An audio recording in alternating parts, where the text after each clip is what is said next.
APSC পৰীক্ষাত সফলতা লাভ কৰা ৰবু বৰাক বিপুল আদৰণি গাঁওবাসীৰ অসম লোকসেৱা আয়োগৰ পৰীক্ষাত 14 সংখ্যক স্থান লাভ কৰি অঞ্চলটোলৈ গৌৰৱ কঢ়িয়াই আনিছিল দৰিদ্ৰ পৰিয়ালৰ সন্তান ৰবু বৰাই গহপুৰৰ বৰঙাবাৰীৰ পৰা দীপৰাৰ বাসগৃহলৈ গায়ন বায়নেৰে শোভাযাত্ৰা কৰি আদৰি অনা হয় মেধাৱী ছাত্ৰগৰাকীক চুতীয়া জাতি ছাত্ৰ সন্থাৰ উদ্যোগত অনুষ্ঠিত হয় এই আদৰণি অনুষ্ঠান অঞ্চলটো সৃষ্টি হয় এক উৎসৱমুখৰ পৰিৱেশ আৰ্থিক দৈন্যতা যে সফলতাৰ ক্ষেত্ৰত হেঙাৰ হ'ব নোৱাৰে তাক আকৌ এবাৰ প্ৰমাণ কৰিলে মেধাৱী ছাত্ৰ ৰবু বৰাই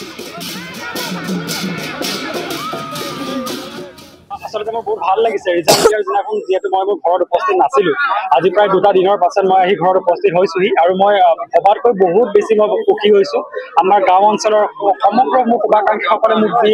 মৰম জনাইছে মোক যি তেওঁলোকে শুভেচ্ছা জনাইছে মোক যি আশীৰ্বাদ জনাইছে তাৰ কাৰণে মই তেওঁলোকৰ ওচৰত আজীৱন চিৰকৃতজ্ঞ হৈ ৰম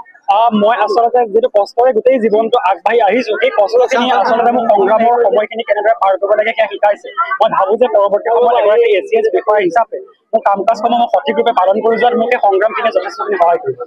হয় যিহেতু সকলোৱে গম পাইছে মোৰ দেউতাৰ এখন পাণ তামোলৰ দোকান আছে মোৰ মায়ে তাঁত বয় ধান ৰুৱে ধান কাটে কিন্তু তাৰ পাছতো মোৰ মা দেউতাই কেতিয়াও মোক একো অভাৱ অনুভৱ কৰিব দিয়া নাছিলে ইমানখিনি দুখ দুৰ্দশা থকাৰ পাছতো তেওঁলোকে কোনো বেয়া পথ বাছি লোৱা নাছিলে তেওঁলোকে এটা সৎ পথৰ জৰিয়তে যি 2 টকা উপাৰ্জন কৰিছিলে তাৰ দ্বাৰা তেওঁ মোক আৰু মোৰ ভাইটিক পঢ়া শুনা কৰিবলৈ তেওঁলোকে চেষ্টা কৰিছিলে গতিকে মই আজিৰ তাৰিখত মোৰ মা দেউতাকো ধন্যবাদ জনাব লাগিব যে ইমান দুখ দুৰ্দশাৰ পাছতো তেওঁলোকে নিজৰ ওচৰত হাৰ নামানিলে আৰু আমাক আমাৰ ওচৰত